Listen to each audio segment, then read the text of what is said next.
안녕하세요. 떨리네요. 저는 90년대 초반에 대학을 들어갔고 IMF를 거쳐서 그 직후에 삼성에 입사를 했습니다. 해외 영업에서 근무를 했었고요. 아니나 다를까 회사를 너무 오래 다녔나 10년 가까이 다니다 보니까 저도 직장 내 성희롱에 부딪히게 됐습니다. 그 이야기를 했다가 대기발령이나 왕따나 이런 불이익을 겪었고요. 그래서 결국은 회사를 다니면서 4년 동안 법적 투쟁을 하면서 내가 피해자라는 것을 스스로 소명해야만 했던 그런 어떤 회사 생활의 말미를 보내야 했습니다. 이런 과정을 겪다 보니까 아무래도 이런 문제들에 대해서는 조금 남다른 시각을 갖지 않을 수가 없었습니다. 사람은 자기 경험으로부터 매우 자유롭기는 어려우니까요. 예전에 저라면 내일이 아닐 거라고 생각했을 거예요. 저 같은 경우도 다른 사람들이 제가 직장 회식을 갔는데 상추쌈을 입에 딱 넣어달라고 막 해가지고 싫었지만 부장이 얘기하니까 상무가 얘기하니까 입에 넣어줬더니 손가락을 쭉 빨았어요. 막 이런 얘기 들으시죠? 그런 얘기를 들으면 저도 그건 내 얘기가 아닐 거야 라고 생각했어요. 하지만 그런 건 없어요. 사실 우리가 그 외국 인터뷰를 보면 Thank you for sharing 이라는 그 이야기를 하는데 이 쉐어링이 감사한 이유는 이런 것들은 다 우리의 이야기이기 때문입니다. 예나 지금이나 성폭력 사안들, 직장 내 폭력 이런 것들은 난무합니다. 직장 내 성폭력은요, 성의 문제이기보다는 폭력의 문제거든요. 그런데 그런 양상이 권력의 문제이기 때문에 사실은 시간이 지난다고 예나 지금이나 크게 다르지는 않습니다. 그저 그것의 양상이라든가 그것을 처리하는 과정, 그걸 바라보는 대중의 시선이 아주 조금 바뀌었을 뿐입니다.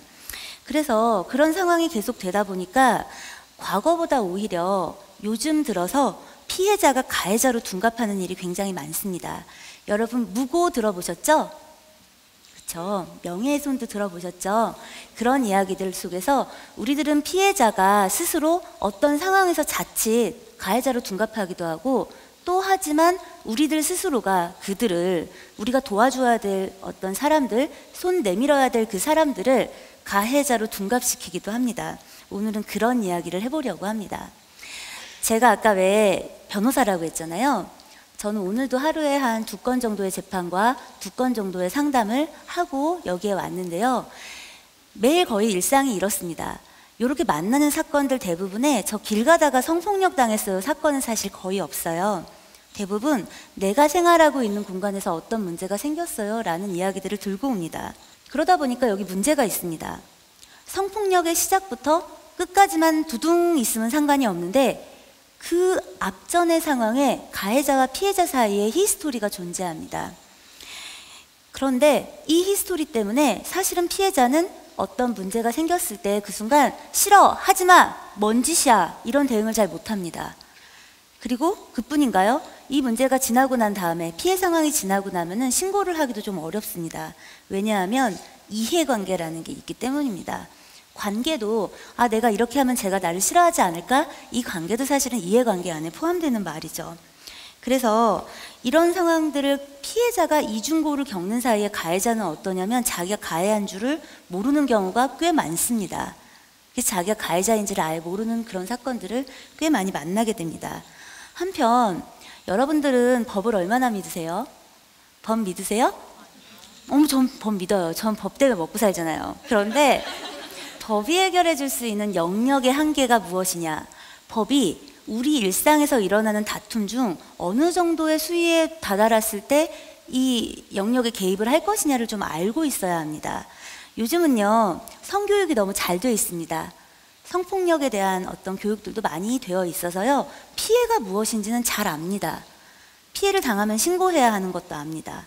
문제는 뭐냐면요, 이게 법이 개입할 수 있는 정도의 영역인가, 혹은 내가 어떤 대처를 해야 되느냐에 대해서는 사실 아무도 가르쳐 주지를 않는다는 겁니다. 그러다 보니까 피해자가 무고로 오인받고 그러면 어떻겠어요? 내 말을 믿어줄까라는 것들이 항상 피해를 당하고 뭔가를 하기 전에 얼마나 불안하겠어요. 신고를 하면 길어지겠죠? 그러면 마음이 초조하고 급해집니다. 그러면 제일 먼저 뭘 하게 될까요?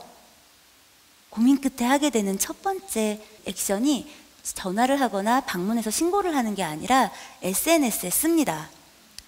내가 너를 발라주겠어. 이런 생각을 하는 거죠. 그런데 실제로는 그 문제들이 삶은 길잖아요. 쓰는 순간에 어떤 그 통쾌함은 짧은데 고개 와글와글한 순간이 지나고 나면은 사실은 피해자가 가해자로 취급받으면서 걸어가야 되는 생각보다 긴 로드가 있습니다.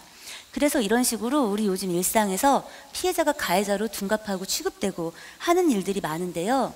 이러려면 우리가 좀 알아야 되는 게 있습니다.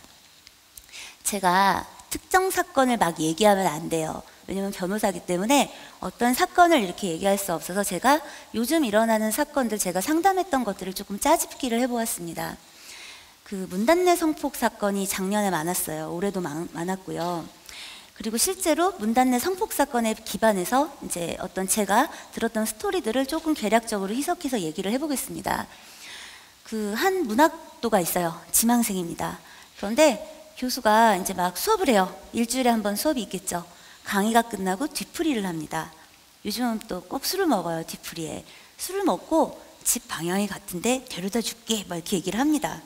택시를 타고 택시가 한강다리를 건너고 있는데 그 교수의 손이 그 입고 있는 티셔츠 안으로 들어옵니다. 가슴을 주물주물합니다. 얼마나 놀라겠어요. 그런데 제가 사건을 해보니까 이 순간 깍 하는 사람이 별로 없습니다. 왜냐하면 당황스럽기도 한데 창피하기도 하고 이 사람이 혹시 취했나? 근데 내일 얼굴 어떻게 보지? 이것 때문에 그 순간 그 얼음땡이라고 제가 어렸을 때 했던 그런 게임이 있는데 얼음이 됩니다. 그래서 앞에 있는 최초의 목격자가 잘 몰랐어요. 저는 몰랐는데요가 자기에게 가장 불리한 증인으로 다시 이제 환원되는 그런 류의 사태가 이분에게도 벌어집니다. 이러고 내렸어요.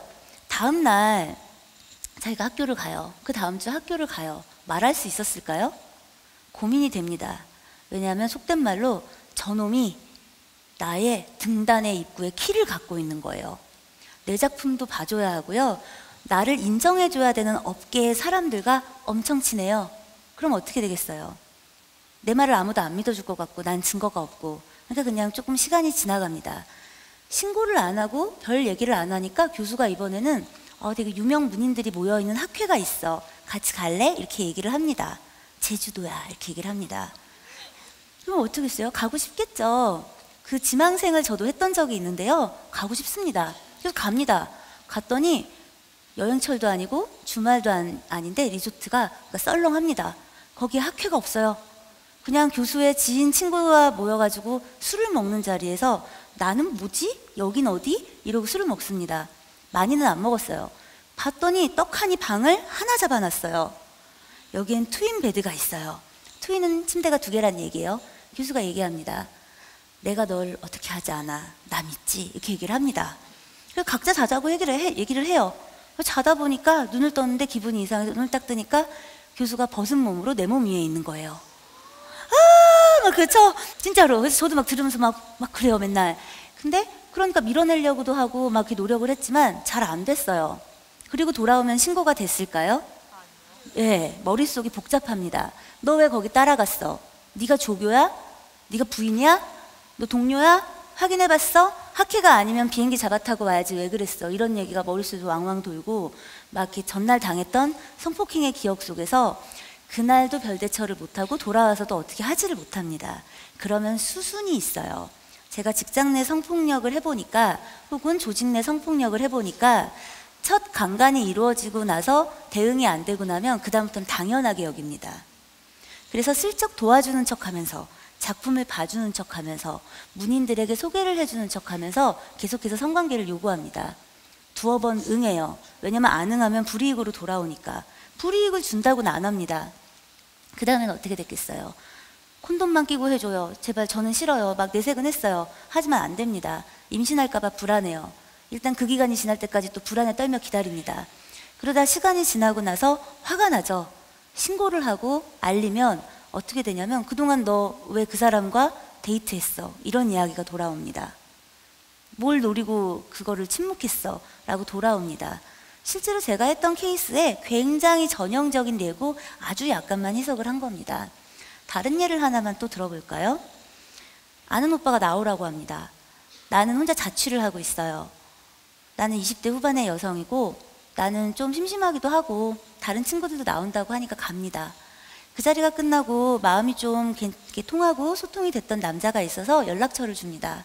그랬더니 니네 집에 강아지만 보러 가도 돼? 이렇게 다음날 연락이 옵니다. 이런 거 여러분 되게 많아요. 애완동물 기른다고 하는 잠정적 가해자들을 경계해야 돼요. 애완동물이 주는 그 공감대는 어마무시합니다. 그래서 갑니다. 오라고 합니다. 그래서 왔어요. 어머 니네 집에 체중계가 있네 막 이런 얘기를 하면서 체중계에도 막 올라가 보고 너도 올라가 봐 이래서 올라가는데 갑자기 뒤에서 앉습니다. 약간의 스킨십이 벌어져요. 이 여성은 그래 뭐 약간의 뽀뽀와 약간의 허그 정도는 허용할 의사가 있었어요. 하지만 내 방에 들어오라고 했다고 해서 나에게 약간의 스킨십을 허락하라고 했다고 해서 나를 덮치라는 건 아니었는데 이 남자가 나를 덮칩니다. 근데 너무 놀래가지고 저항을 잘 못했어요. 그리고 과거에 뭔가 이제 이렇게 남자로부터 폭력을 당했던 경험이 있어서 이걸 어떻게 잘 못한 거예요. 밀어내려고는 노력해봤지만 체형상, 체격의 차이상 잘 안 됩니다. 그리고 막 그 상황이 지나고 나서 그 남자가 돌아간다고 생각하고 밖에 나갔는데 밖에 앉아 있는 거예요. 그래서 같이 대화도 좀 합니다. 사과도 분명히 받았습니다. 그리고 나서 생각을 해봤는데 신고는 해야겠는 거예요. 신고를 했어요. 그랬더니 남자가 이렇게 얘기합니다. 너가 적극적으로 응했잖아. 네가 속옷도 네가 벗었어. 무슨 소리야 이렇게 얘기를 합니다. 이런 건 너무 많아서 저한테 눈 감고 얘기를 100개 지어내라고 해도 제가 이 자리에서 당장도 지어낼 수 있어요. 왜냐면 너무 많이 들었기 때문입니다. 가해자들로부터. 신고를 했는데 이 사건이 무고 인지돼가지고 기소가 됐습니다. 지금 재판 스탠바이 하고 있는 사건입니다. 여러분 어떠세요? 성폭력이 아닐까요?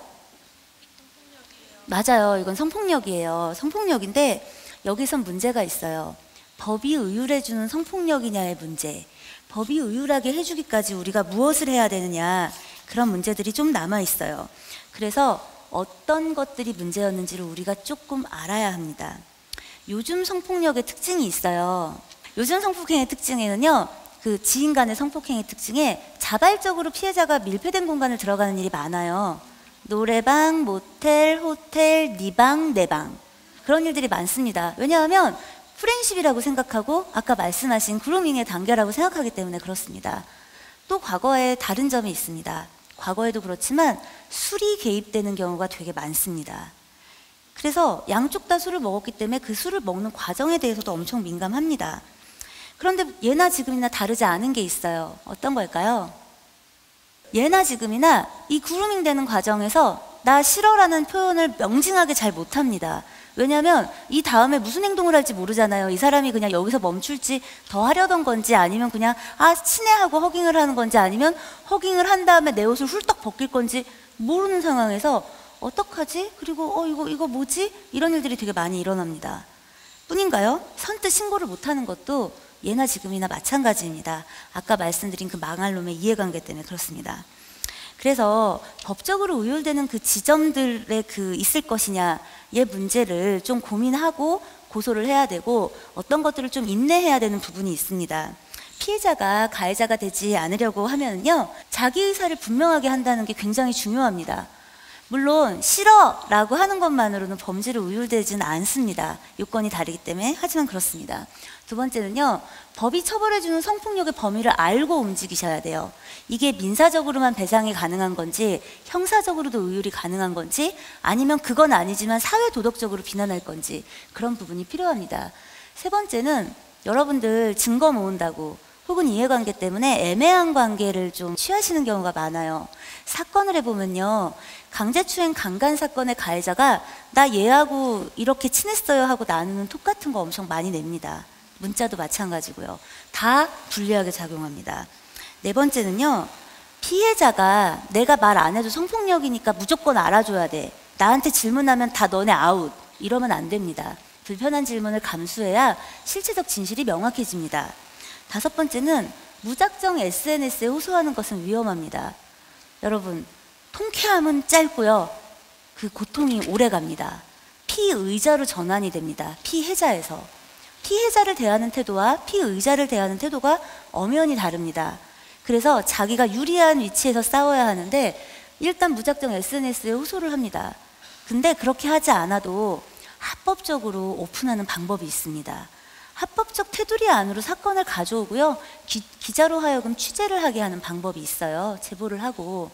혹은 사건이 끝나고 난 다음에 지든 이기든 기자회견을 하는 방법이 있습니다.